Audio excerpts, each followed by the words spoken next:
Alors que l'on se prépare activement à entrer de plein pied dans le nouveau mandat des élus locaux, avec les passations de services qui ont commencé depuis le 12 novembre dernier et s'achèvent le 15 de ce mois, entre les anciennes équipes des exécutifs communaux et celles nouvelles, nous avons jugé utile à la rédaction de le télégramme du Togo de plancher sur ce qui a été et ce qui n'a pas été dans le premier mandat de la décentralisation à la tête des 117 communes du Togo. Il ne s'agit ici que d'un travail de fourmi journalistique qui nous a amenés à consulter différents documents et articles de presse sur la décentralisation au Togo. En effet, 6 ans après le lancement effectif de la décentralisation et à la veille du renouvellement des exécutifs communaux, le bilan du premier mandat des collectivités territoriales togolaises présente des avancées indéniables mais aussi des couacs structurels, faibles ressources locales, chevauchement de compétences, contrôle étatique pesant et capacité locale encore inégale. Cette version enrichie s'appuie sur rapports officiels, communiqués des acteurs, fêtières des communes, ministères, et évaluation de partenaires techniques et financiers et des chiffres qui posent le CADR. Le Togo compte aujourd'hui 117 communes, restructurées depuis l'acte législatif de décentralisation, qui ont été dotées d'instances élues et d'un cadre administratif local. Les grandes agglomérations disposent d'une assise fiscale plus solide, tandis que de nombreuses communes rurales restent très fragiles financièrement. Et la fêtière des communes du Togo, FCT, indique qu'entre 2020 et 2024 plus de 30 milliards francs CFA ont été transférés ou mobilisés en faveur des communes, subventions d'État, FACT, projets, mais ces flux restent insuffisants face aux besoins d'investissement de base, infrastructures, écoles, assainissement. Par ailleurs, la coopération décentralisée, jumelage, projets extérieurs, a mobilisé environ 1,22 milliard francs CFA entre 2020 et 2024, un apport non négligeable mais ciblé sur des communes partenaires. Le nerf de la guerre, financement et autonomie fiscale est l'un des principaux verrous relevés à mon mandat et la faiblesse des recettes propres des communes. Les transferts de compétences ne se sont pas toujours accompagnés d'un transfert équivalent de ressources. Conséquence, des municipalités incapables d'assurer l'entretien courant des infrastructures ou d'engager des projets de développement applicables sans appui externe.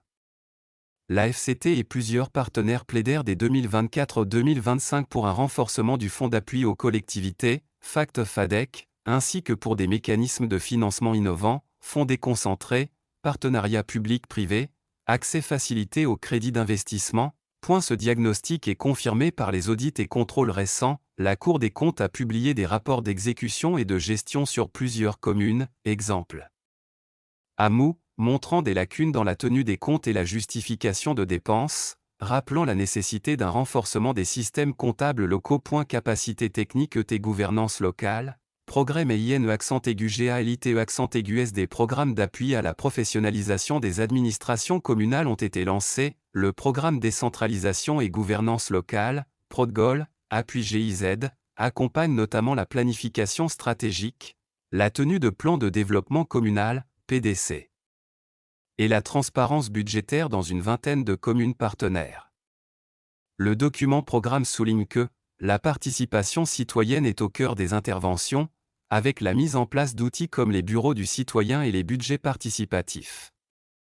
Ces actions ont permis des progrès concrets dans les communes couvertes par le programme, mais l'effet reste limité à l'échelle nationale. Sur le terrain, élus et personnel technique. Deux difficultés récurrentes, l'absence, ou l'insuffisance, de personnel formé à la gestion financière et au marché public, la gestion simultanée d'attentes fortes des populations, routes, écoles, eau, et de capacité d'action limitée. Tutelle préfectorale versus autonomie, un équilibre des IFFICILE.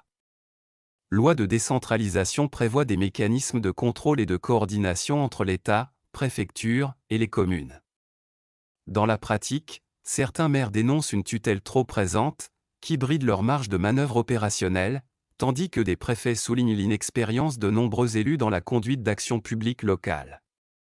Ces tensions, bien que fréquentes dans tout processus de décentralisation naissante, ralentissent l'exécution de projets et complexifient les relations entre niveaux de gouvernance. Exemple concret, réussite TE accent aigu CHECS succès ciblé, des communes ayant bénéficié d'un accompagnement GIZ, PRODGOL ou de projets bilatéraux ont pu élaborer des plans de développement communal opérationnel et lancer des investissements locaux, assainissement, infrastructures scolaires, montrant que l'approche planification plus financement ciblé fonctionne quand elle est appliquée. Couac récurrent, des audits locaux mettent en évidence des retards fréquents dans l'exécution budgétaire, des marchés publics mal documentés et des problèmes de traçabilité des dépenses, autant de sujets pointés par la Cour des comptes dans plusieurs rapports communaux. Réponse publique ET trajectoire pour le second mandat. Le gouvernement et le ministère en charge de la décentralisation ont annoncé des mesures d'accompagnement, renforcement du FACT. Annonce récente évoque des augmentations et réorientations du fonds, formation accélérée des personnels communaux, et consolidation des outils de suivi budgétaire. Le ministre en charge, nommé à la tête du département selon les dernières publications officielles, a réaffirmé l'engagement de l'État à accompagner la montée en puissance des communes, tout en rappelant la nécessité d'une meilleure gouvernance locale. Les partenaires techniques, GIZ, KfW, UE, et la FCT militent pour un transfert effectif et chiffré des compétences assorties des ressources correspondantes, l'élargissement des programmes d'appui, formation, outils comptables numériques, à davantage de communes, la mise en place d'un cadre transparent de financement, garantie, fonds de soutien aux investissements communaux, accent aigu ACTIONS réaction d'élus, de préfets ou de représentants de la société civile au Togo, pertinente pour illustrer les enjeux de la décentralisation et sur la façon ils vivent la décentralisation, à la fois l'ambition de formation, de responsabilisation, et les tensions locales autour de la mise en œuvre.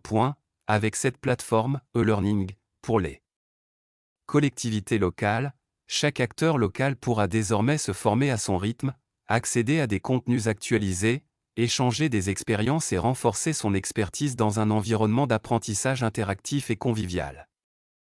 Oda Balo Awate, ministre de l'Administration territoriale lors du lancement de la plateforme de formation en ligne. Votre engagement appelle à un sacrifice total pour le développement harmonieux de nos régions afin de consolider notre apprentissage de la démocratie locale, participative et inclusive pour le bien-être de la population. Idem, lors d'une tournée de contact avec les conseillers régionaux. Il s'agit de renforcer la compréhension des principes et mécanismes de la décentralisation, de sensibiliser tous les acteurs aux rôles et responsabilités qui leur incombent, et de favoriser une synergie d'action entre les parties prenantes. Dr Atinaka Kossi, préfet de la préfecture d'Agoen-Yvé, à l'occasion de la clôture d'une tournée de sensibilisation. La validation de la politique nationale de la décentralisation témoigne de notre engagement collectif à renforcer les pouvoirs des acteurs locaux et à promouvoir un développement équilibré de nos territoires. Idem, même préfet.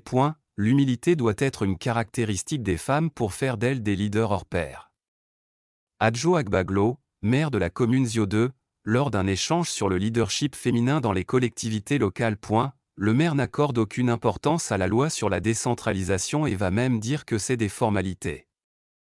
Richard Agouzou, conseiller municipal du groupe indépendant Cosa Espoir, à propos des dysfonctionnements dans la commune de Cosa. Entre bases posées défi d'appropriation. Le premier mandat des élus LO.